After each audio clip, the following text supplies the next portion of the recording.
عليكم ورحمة الله wabarakatuh. Akkam jirtan uummata Islaamaa. Turkii keessatti balaa kirkira lafaa ganama kana mudateen nama 900 oltu lubbuu dhabee manneen hedduun illee jijjigee jira. Namoota lakkoofsan hedduu ta'anis miidhamanii jiranii viidiyoo kanaan gadumatti hordofaa. آليات الفصائل كلها تتحرك، التركسات، الجرافات، الرافعات، الآليات المدنية كلها تتحرك فورا في أطلقت.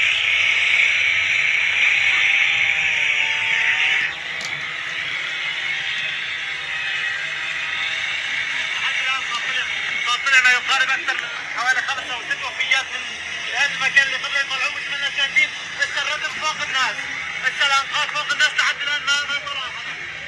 اللي طلعوه هذه 5 وتوقفوا.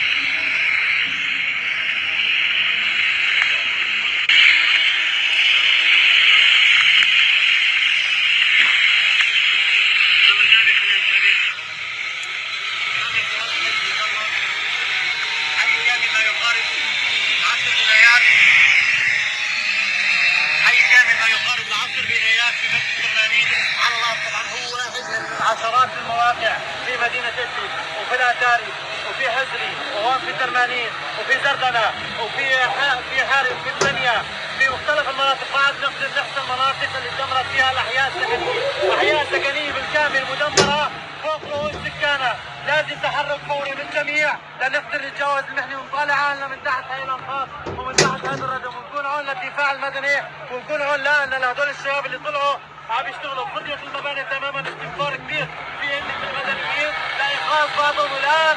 تحرك السلطات فورا، تتحرك السلطات، تتحرك الفصائل، تتحرك الناس لتطالع عنا من تحت هاي الأنقاض. والله العظيم عم نسمع صوت أطفال في أذاننا وين عم يصير الشيء.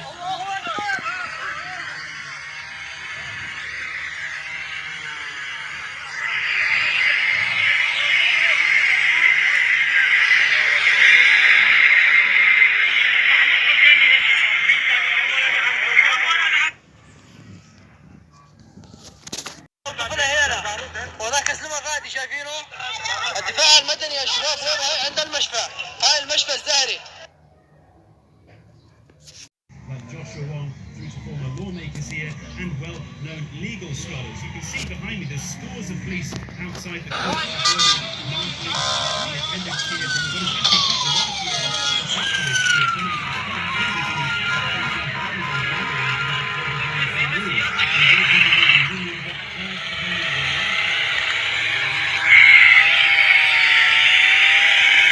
Assalamu alaikum warahmatullahi wabarakatuh. Akkam jirtan uummata Islaamaa. Turkii keessatti balaa kirkira lafaa ganama kana mudateen nama 900 oltu lubbuu dhabee manneen hedduun illee jijjigee jira. Namoota lakkoofsan hedduu ta'anis miidhamanii jiranii viidiyoo kanaan gadumatti hordofaa. آليات الفصائل كلها تتحرك، التركسات، الجرافات، الرافعات، الآليات المدنية كلها تتحرك فورا في أطلقت.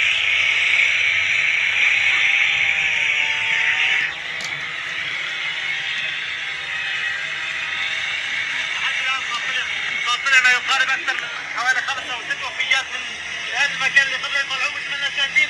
لسه الردم فوق الناس، لسه الأنقاض فوق الناس لحد الآن ما طلع حدا. اللي طلعوه هذه 5 وتوقفوا.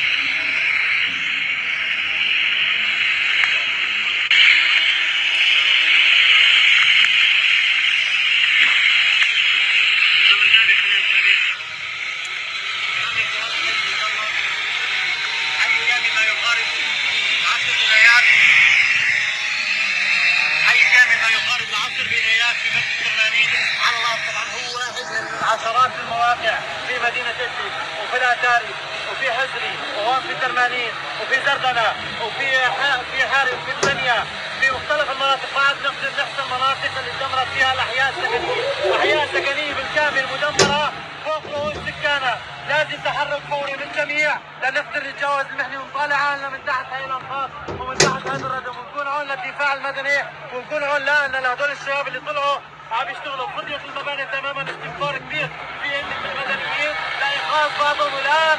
تحرك السلطات فورا، تتحرك السلطات، تتحرك الفصائل، تتحرك الناس العظيم مش عارفين والله العظيم عم نسمع صوت اطفال في اذاننا